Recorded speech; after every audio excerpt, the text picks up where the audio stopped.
Champ. Love it, Champers. Give it to Champ. Hi, I'm Kaden, and this is the story of my female-to-male transformation. In March 10th, 1999, in Minusink, Russia, is when this baby pictured above was born. And, spoiler, I'm the baby. I'm not gonna get too much into Minusink or Russia since I don't remember much. I was 1 when I came to America when my parents adopted me.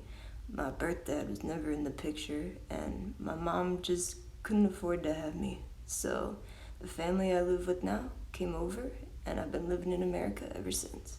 Now, from first glance, all you see is this cute little girl dressed up in cute clothes, but that wasn't the case.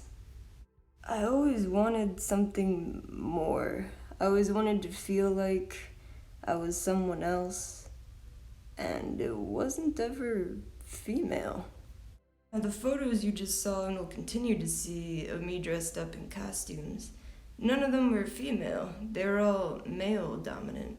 And if I couldn't actually feel like I was the person, whether it would be in a costume, I would have to dress up in a graphic tee that would display my interest for that certain character.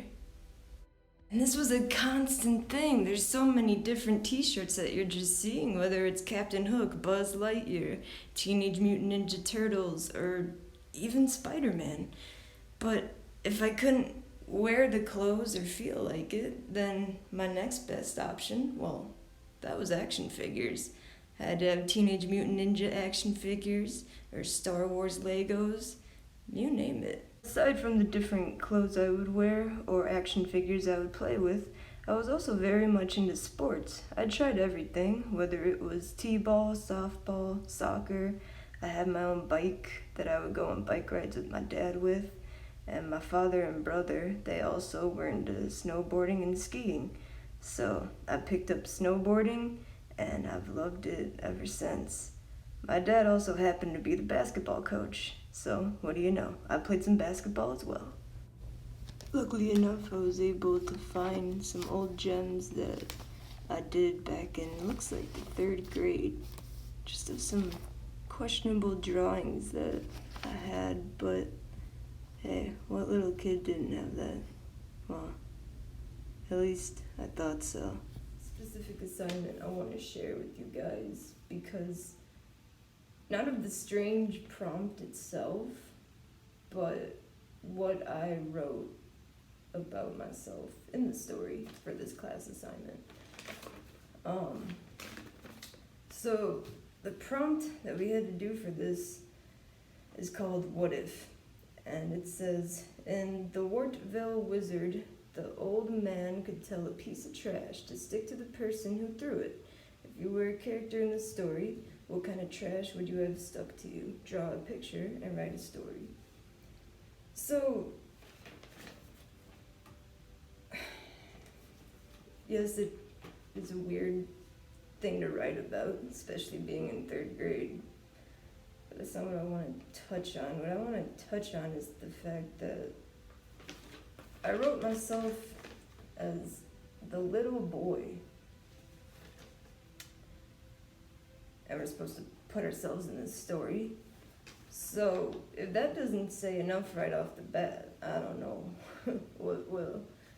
I will try to read this to the best of my ability, considering it is my 3rd grade handwriting. But here we go. A little boy. One day, a little boy was sitting in a BMW and said, I'm bored and hot. And the dad named Bob said, well, if you're hot, roll down the window.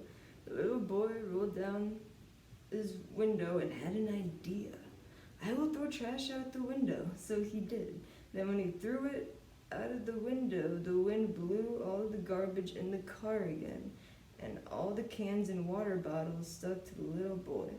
Then the dad turned over to talk to the boy, and the dad was surprised and pulled over.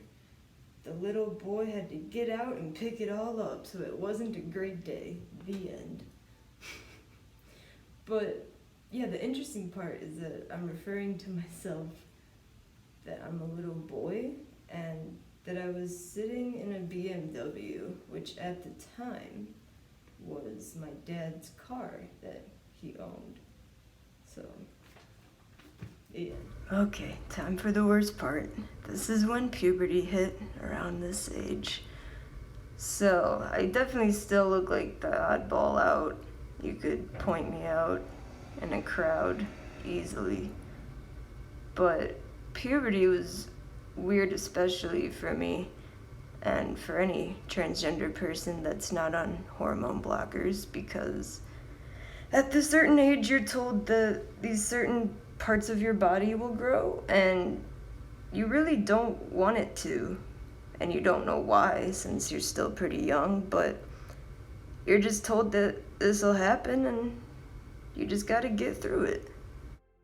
So since middle school and high school was all about me just trying to survive, I tried my best to be feminine. For any kind of dance or occasion, I would try and wear pretty dresses and jewelry, heels, try and do my hair. I would try and wear low-cut shirts and athletic shorts, short shorts, and jean shorts. I even tried some bikinis, 'cause why not? That's feminine, right? So it was all just a mentality on to survive. I mentioned before briefly just the kind of types of clothes that I tried to wear when I was trying to make myself present more feminine. Some of those things consisted of low-cut shirts and high-rise jeans, or just short jeans, sandals, painting my nails, dresses, leggings, just tighter clothing, whether it's around the waist or the bust or anything that can give you an hourglass type of silhouette. I wanted to conduct a wardrobe interview with not only my mom but also my girlfriend, because they both have completely different styles, but they both identify as female and more feminine than masculine. My mom and girlfriend had the same questions. The first question consisted of choose a garment from your wardrobe that makes you feel the most feminine, and select a garment that makes you feel the most masculine. Explain your reasoning behind your garment selections. So my mom and girlfriend agreed that some clothes that make them both feel the most masculine are athletic clothes, and also specifically clothes that have big boxed logos on them. Clothes that make them feel feminine. My girlfriend already has more of a hyper feminine style to her, so she loves wearing anything pink, and pink. For my mom, she said that clothes that make her feel feminine are when they're more low cut at the chest, whether they're tighter at the bust or the waist to give you that hourglass silhouette. Those kinds of things would make her feel feminine. I wanted to ask both of them was, are there any certain kind of colors or patterns that they're more drawn to?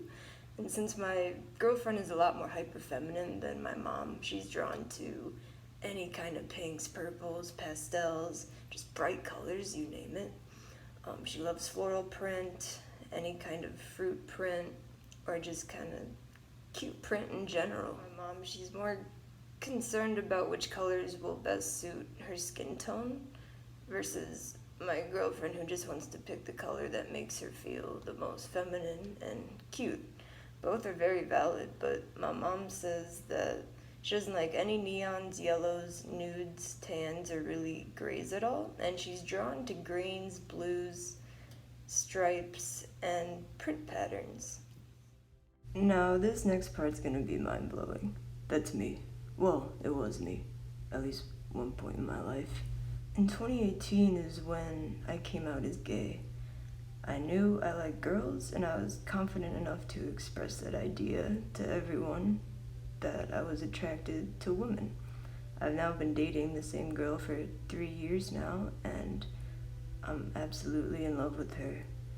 But there was always something that didn't feel right, and it was never her, it's me. classic, it's not you, it's me, babe scenario, but really, it was me. Something still wasn't right, and 2020 is when everything changed.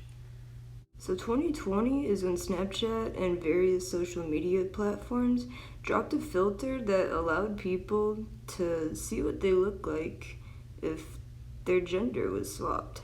As soon as I found out about this, you already know the first thing I did. Wha-bam! Turned myself into a dude. I love this filter so much. I loved it so much that I went ahead and I cut my hair this short about 2 weeks later. At this point, there was nothing stopping me. I knew what I looked like as a guy, and even if it wasn't 100% accurate at all, it didn't matter. Nothing was gonna stop me. I knew that I wasn't born a girl, and I'm not in the right body. I stopped wearing bodysuits, really tight clothing, heels, dresses. I stopped wearing as much makeup. My hair color even gets darker because I believe that the darker and shorter my hair eventually got, it will present myself as more masculine. And in 2021 of August, this past year, I came out as transgender. And I've never been more happy and just dedicated and motivated to become the man that I've always wanted to be and see myself as a little kid. I've been working out 5 days a week for the past 4 months now. Started using Rogaine to start growing facial hair. No makeup, all masculine clothes, and nothing is stopping me. And the crazy part is I'm not even on testosterone yet. Why do we wear what we wear? Really? I mean, we wear a raincoat when it's gonna rain outside, a sweater when it's cold, tank top when it's hot, but what if that didn't matter? What if it's deeper than that, as we just saw? We're wearing stuff for survival of the fittest, I should say. But for comfort, for happiness, it's always changing, just like we are. Nothing's ever gonna stay the same. Clothes represent that change and that part of our journey that we're on. And that's the beautiful part. Because I'm not gonna look the same that I looked a month ago, maybe. A year, 2 years, you just never know. But clothes help express that journey to not only ourselves, but to others. Thank you.